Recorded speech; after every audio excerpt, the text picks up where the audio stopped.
আগামী ইলেকশনে সুষ্ঠু এবং ফেয়ার নির্বাচন হলে আমাদের শেরপুরে 3টে আসনই বাংলাদেশ জাতীয়তাবাদী দল বিপুল ভোটে এগিয়ে থাকবে আর কি। আচ্ছা, 3টে আসনই। আসসালামু আলাইকুম। ওয়ালাইকুম আসসালাম রহমতুল্লাহ ওয়া বারাকাতুহু। আপনার বয়স কত এখন? আমার বয়স 45। আপনি কি করেন? ব্যবসা করি। লেখাপড়া কতটুকু করেছেন? লেখাপড়া বিএ করছি এবং এলএলবি কমপ্লিট করছি। আচ্ছা, আগামী নির্বাচনে আপনাদের এই এলাকা থেকে কোন দল ভালো করবে বলে আপনি মনে করছেন? আগামী নির্বাচনে আমাদের এই শেরপুর সদর 1 আসন থেকে বাংলাদেশ জাতীয়তাবাদী দল বিএনপি অনেকটা ভালো করবে। আচ্ছা, কেন বিএনপি ভালো করবে? বিএনপি আপনার বিগত আন্দোলন সংগ্রামে এই ফ্যাসিস্ট হাসিনা সরকারকে আপনি হটানোর ক্ষেত্রে অগ্রণী ভূমিকা পালন করছে। বিএনপি একটি গণতান্ত্রিক দল, বিএনপি জনগণের একটা দল, বিএনপি তৃণমূল পর্যায়ে বিএনপির একটা ব্যাপক একটা সারা আছে। তৃণমূল পর্যায়ে তৃণমূলের ভোটাররা বিএনপিকে সবসময় প্রাধান্য দিয়ে থাকে আর কি। আচ্ছা, আপনি শেরপুর 1 আসনের কথা বললেন, তা শেরপুর 2 এবং 3 আসনের কে এগিয়ে থাকে? আগামী ইলেকশনে সুষ্ঠু এবং ফেয়ার নির্বাচন হলে আমাদের শেরপুরে 3টে আসনই বাংলাদেশ জাতীয়তাবাদী দল বিপুল ভোটে এগিয়ে থাকবে আর কি। আচ্ছা, 3টে আসনই। 3টে আসনে। আচ্ছা, এই যে আপনি বলছেন বিএনপি আপনাদের শেরপুরে 3টি আসনে এগিয়ে থাকবে, তা এক দল এগিয়ে থাকলে তার পেছনে আরেকটি দল থাকে যে যাকে বলা হয় প্রতিদ্বন্দ্বী দল। তা আপনাদের এই শেরপুরে 3টি আসনে প্রতিদ্বন্দ্বী দল হিসেবে কোন দল থাকবে? আপনার বিগত 5ই আগস্টের প্রেক্ষাপট চেঞ্জ হওয়ার পরে আসলে বাংলাদেশের মধ্যে এখন 2টি দলের কার্যক্রম আমরা অব্যাহত দেখতেছি। একটা হলো বাংলাদেশ জাতীয়তাবাদী দল, ইনি অনেকটা তাদের কার্যক্রমে তারা অনেকটা এগিয়ে আছেন। তার পাশাপাশি আছে বাংলাদেশ জামাতে ইসলামী কিছুটা এগিয়ে আছে। আমাদের শেরপুর সদরে যদি 3টে আসনই বিএনপি এগিয়ে থাকে, তার পাশাপাশি থাকবে বাংলাদেশ জামাতে ইসলামী আর কি। আচ্ছা, প্রতিদ্বন্দ্বী হিসেবে জামাত থাকলেও এই এলাকায় ভোটের যখন পার্সেন্টেন্সে দেখা যাবে তখন জামাত কত পার্সেন্ট ভোট পেতে পারে? জামাত আসলে বিগত দিনের নির্বাচনে যা কম্পিটিশন হয়েছে আসলে এখানে বিএনপি এবং আওয়ামী লীগের সাথে, জামাতের সাথে ওইভাবে কম্পিটিশন হয় নাই। এখন জামাত আপনার যে পার্সেন্টেজের কথা বলছেন 100%-এর মধ্যে 70% বিএনপি বাংলাদেশ জাতীয়তাবাদী দল এগিয়ে থাকবে। জামাত ধরেন 20%, 30% আর কি। আচ্ছা আচ্ছা আচ্ছা আচ্ছা, আগামীতে এদেশের প্রধানমন্ত্রী হিসেবে আপনারা কাকে দেখতে চান?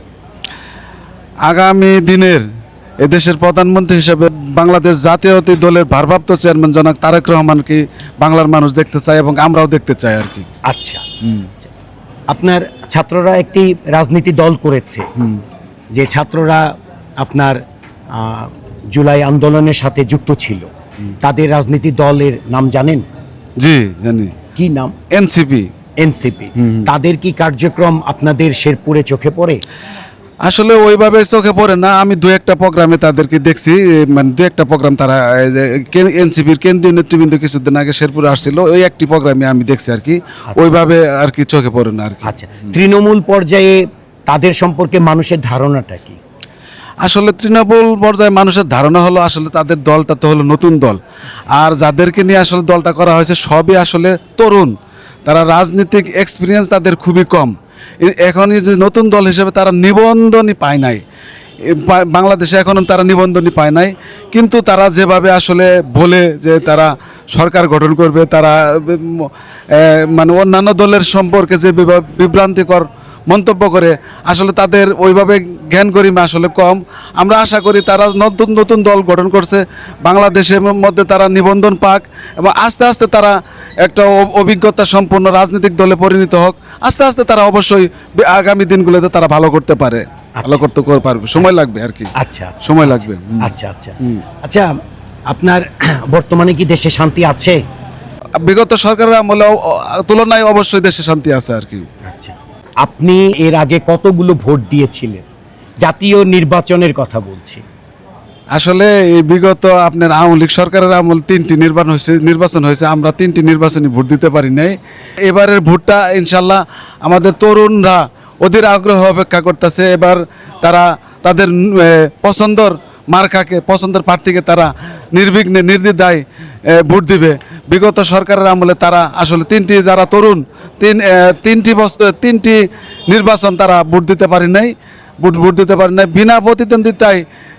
সেই সরকার আপনি 3বার নির্বাচন করে এই দেশের রাষ্ট্রীয় ক্ষমতায় অধিষ্ঠিত ছিল।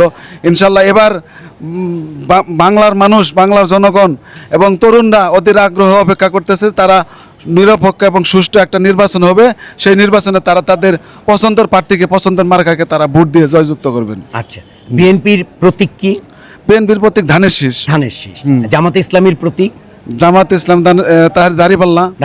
এই বিএনপি এবং জামাত ছাড়া আরো তো দেশে কিছু দল আছে, সেই দলগুলো কি কি এবং তাদের প্রতীকগুলো বলতে পারবেন? আসলে বিএনপি এবং বর্তমানে বিএনপি এবং জামাত ছাড়া যে দলগুলো আছে তাদের ওইভাবে তারা মানে জেলা পর্যায়ে, মফস্বল শহর পর্যায়ে ওইভাবে তারা তাদের দলগুলো ওইভাবে কোনো প্রভাব বিস্তার তারা করতে পারেনি। আচ্ছা। আমরা আসলে ওইভাবে নাম সর্বস্ব দল, কিছু দল আছে আমরা ওইভাবে নামও বলতে পারতেছি না আর কি। আচ্ছা আচ্ছা, তার মানে কি আপনার এই বৃহৎ এই দুটি দল ছাড়া আর যে দলগুলো আছে এইগুলো কি ম্যাক্সিমামই কি রাজধানী কেন্দ্রিক? জি, আসলে রাজধানী কেন্দ্রিক, মফস্বলে তাদের ওইভাবে তাদের কার্যক্রম চোখে পড়ার মতো না। আচ্ছা আচ্ছা, আপনারা কি মনে করেন? আপনারা তো তৃণমূল পর্যায়ে আছেন, এই যে উনি একটি কথা বললেন যে দুটি দল, অর্থাৎ আপনার এই মুহূর্তে বিএনপি যার প্রতীক হচ্ছে, নির্বাচনী প্রতীক হচ্ছে ধানের শীষ, জামাতে ইসলামী যার নির্বাচনী প্রতীক হচ্ছে দাঁড়িপাল্লা, এটা ছাড়া আর যে আরও তো কিছু দল আছে তাদেরও প্রতীক আছে, সেই দলগুলো উনি বললেন যে এইগুলো ম্যাক্সিমামই হচ্ছে আসলে রাজধানী কেন্দ্রিক, তৃণমূল পর্যায়ে তাদের সেরকম অবস্থান নেই এবং তৃণমূল পর্যায়ে মানুষ সেই দল নাম এবং দলের প্রতীক কি তাও বলতে পারে না। আপনারা এইগুলো কি মনে করেন? আমরা আসলে যেটা বিশ্বাস করি, জামাত ইসলাম আর বিএনপি এর মধ্যেই, এটি ছাড়া আর কোনো দলের আমরা আসলে কার্যক্রম দেখতে পাই না। আচ্ছা, দেখি নাই কি আর। আচ্ছা আচ্ছা আচ্ছা, হাত পাখা একটা প্রতীক আছে, এটা কোন দলের বলতে পারবেন? হাত পাকা একটা দল আছে, এটা চরমোনাই দলের। চরমোনাই। আচ্ছা, রিক্সা একটা প্রতীক আছে, এটা বলতে পারবেন? একটা ইসলামিক দল। জি না। বলতে পারবেন? জি না। আচ্ছা, ইগল একটা প্রতীক দেওয়া হয়েছে, জানেন এটা কার, কোন? না, জানি আমি সঠিক। জানেন না। আচ্ছা, ট্রাক একটা প্রতীক দেওয়া হয়েছে একটি দলের, আপনি জানেন ট্রাক কোন দলের? জানেন না। দেখা যাচ্ছে তৃণমূল পর্যায়ে কিছু লোকের সাথে কথা বললাম, শেরপুরে এই মুহূর্তে অবস্থান করছি এবং তৃণমূল পর্যায়ে আসলে সেটি হচ্ছে যে এই মুহূর্তে বাংলাদেশের তৃণমূল পর্যায়ে দেখা যাচ্ছে বিএনপির প্রতীক ধানের শীষ, জামাত ইসলামীর প্রতীক দাঁড়িপাল্লা, এছাড়া আর যেগুলো আছে ম্যাক্সিমামই সেই দলগুলো রাজধানী কেন্দ্রিকই এবং এই দলগুলোর দলের নাম বা দলের প্রতীক কোন দলের কি তৃণমূল পর্যায়ে মানুষ জানে না বললেই চলে। এই মুহূর্তে আমরা অবস্থান করছি শেরপুর সদরে এবং শেরপুরের নিউ মার্কেটে।